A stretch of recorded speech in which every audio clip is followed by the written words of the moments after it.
Hi అండి.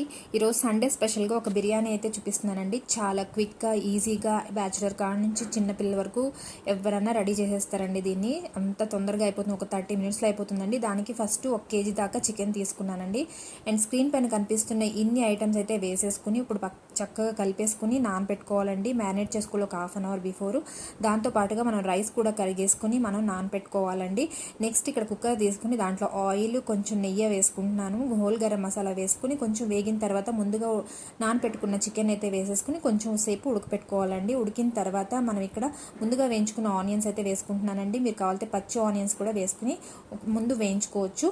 Next ఇక్కడ నేను మింట్ అండ్ కొరియాండర్ వేసుకున్నానండి. నానబెట్టుకున్న రైస్ వేసుకుని ఒక కప్పుకి అయితే రైస్ అయితే ఒక కప్పున్నర అయితే వాటర్ వేసుకోవాలండి. దాని తర్వాత కొంచెం ఉడికిన తర్వాత సేమ్ రిపీట్ గార్నిష్ చేసుకుని ఒక 10 మినిట్స్ లో ఫ్లేమ్లో పెట్టుకున్నారంటే మనకి చక్కగా ఇలా కుక్కర్లో రెడీ అయిపోయే బిర్యానీ అయితే చాలా టేస్టీగా చాలా బాగుంటుందండి.